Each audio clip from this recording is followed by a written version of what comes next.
The Bennets were engaged to dine with the Lucases, and again during the chief of the day was Miss Lucas so kind as to listen to Mr. Collins. Elizabeth took an opportunity of thanking her. "It keeps him in good humour," said she, "and I am more obliged to you than I can express."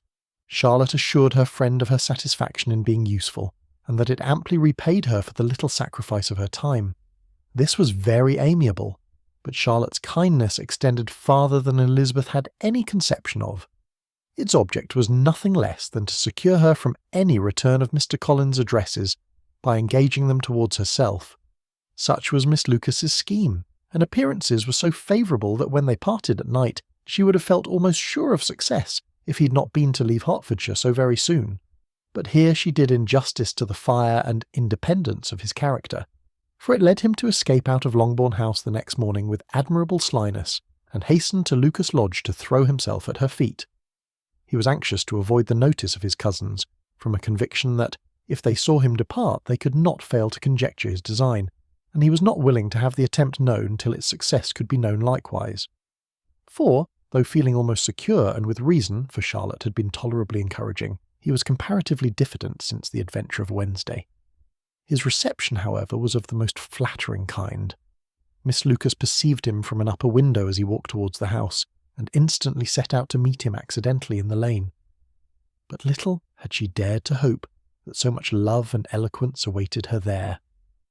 In as short a time as Mr. Collins's long speeches would allow, everything was settled between them to the satisfaction of both, and as they entered the house, he earnestly entreated her to name the day that was to make him the happiest of men, and though such a solicitation must be waived for the present, the lady felt no inclination to trifle with his happiness.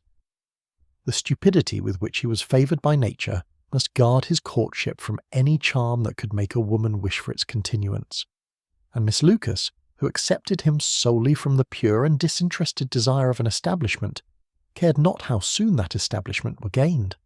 Sir William and Lady Lucas were speedily applied to for their consent, and it was bestowed with a most joyful alacrity. Mr. Collins's present circumstances made it a most eligible match for their daughter, to whom they could give little fortune, and his prospects of future wealth were exceedingly fair. Lady Lucas began directly to calculate with more interest than the matter had ever excited before how many years longer Mr. Bennet was likely to live, and Sir William gave it as his decided opinion that whenever Mr. Collins should be in possession of the Longbourn estate, it would be highly expedient that both he and his wife should make their appearance at St. James's. The whole family, in short, were properly overjoyed on the occasion. The younger girls formed hopes of coming out a year or two sooner than they might otherwise have done, and the boys were relieved from their apprehension of Charlotte's dying an old maid. Charlotte herself was tolerably composed. She had gained her point, and had time to consider of it. Her reflections were in general satisfactory. Mr. Collins, to be sure, was neither sensible nor agreeable. His society was irksome, and his attachment to her must be imaginary, but still he would be her husband. Without thinking highly either of men or of matrimony, marriage had always been her object. It was the only honourable provision for well-educated young women of small fortune, and however uncertain of giving happiness, must be their pleasantest preservative from want. This preservative she had now obtained, and at the age of 27, without having ever been handsome, she felt all the good luck of it. The least agreeable circumstance in the business was the surprise it must occasion to Elizabeth Bennet, whose friendship she valued beyond that of any other person. Elizabeth would wonder, and probably would blame her, and though her resolution was not to be shaken, her feelings must be hurt by such a disapprobation. She resolved to give her the information herself, and therefore charged Mr. Collins, when he returned to Longbourn to dinner, to drop no hint of what had passed before any of the family. A promise of secrecy was of course very dutifully given, but it could not be kept without difficulty, for the curiosity excited by his long absence burst forth in such very direct questions on his return as required some ingenuity to evade, and he was at the same time exercising great self-denial, for he was longing to publish his prosperous love. As he was to begin his journey too early on the morrow to see any of the family, the ceremony of leave-taking was performed when the ladies moved for the night, and Mrs. Bennet, with great politeness and cordiality, said how happy they should be to see him at Longbourn again, whenever his other engagements might allow him to visit them. "My dear madam," he replied, This invitation is particularly gratifying, because it is what I have been hoping to receive, and you may be very certain that I shall avail myself of it as soon as possible." They were all astonished, and Mr. Bennet, who could by no means wish for so speedy a return, immediately said, "But is there not danger of Lady Catherine's disapprobation here, my good sir? You had better neglect your relations than run the risk of offending your patroness." "My dear sir," replied Mr. Collins, "I am particularly obliged to you for this friendly caution, and you may depend upon my not taking so material a step without her ladyship's concurrence. You cannot be too much on your guard. Risk anything rather than her displeasure, and if you find it likely to be raised by your coming to us again, which I should think exceedingly probable, stay quietly at home and be satisfied that we shall take no offence. Believe me, my dear sir, my gratitude is warmly excited by such affectionate attention, and depend upon it, you will speedily receive from me a letter of thanks for this, as well as for every other mark of your regard during my stay in Hertfordshire. As for my fair cousins, though my absence may not be long enough to render it necessary, I shall now take the liberty of wishing them health and happiness, not excepting my cousin Elizabeth." With proper civilities the ladies then withdrew, all of them equally surprised to find that he meditated a quick return. Mrs. Bennet wished to understand by it that he thought of paying his addresses to one of her younger girls, and Mary might have been prevailed on to accept him. She rated his abilities much higher than any of the others.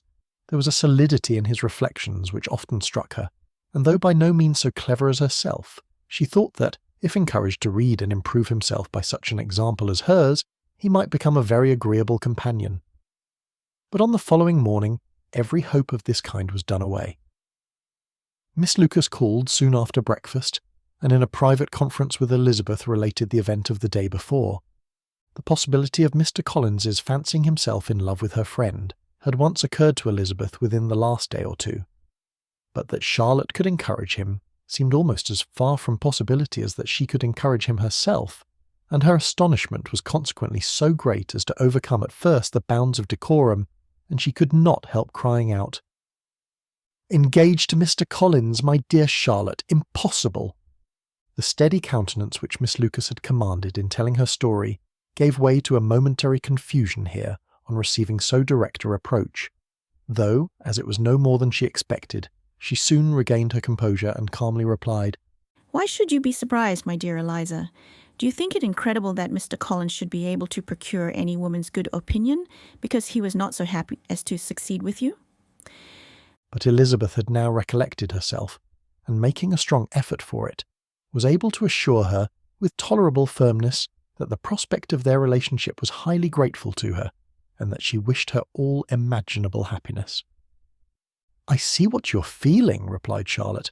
"You must be surprised, very much surprised so lately as Mr. Collins was wishing to marry you. But when you have had time to think it all over, I hope you will be satisfied with what I have done. I am not romantic, you know. I never was. I ask only a comfortable home, and considering Mr. Collins's character, connections, and situation in life, I am convinced that my chance of happiness with him is as fair as most people can boast on entering the marriage state." Elizabeth quietly answered, "Undoubtedly," and after an awkward pause they returned to the rest of the family. Charlotte did not stay much longer, and Elizabeth was then left to reflect on what she had heard. It was a long time before she became at all reconciled to the idea of so unsuitable a match. The strangeness of Mr. Collins's making 2 offers of marriage within 3 days was nothing in comparison of his being now accepted. She had always felt that Charlotte's opinion of matrimony was not exactly like her own, but she could not have supposed it possible that when called into action she would have sacrificed every better feeling to worldly advantage. Charlotte, the wife of Mr. Collins, was a most humiliating picture, and to the pang of a friend disgracing herself and sunk in her esteem was added the distressing conviction that it was impossible for that friend to be tolerably happy in the lot she had chosen.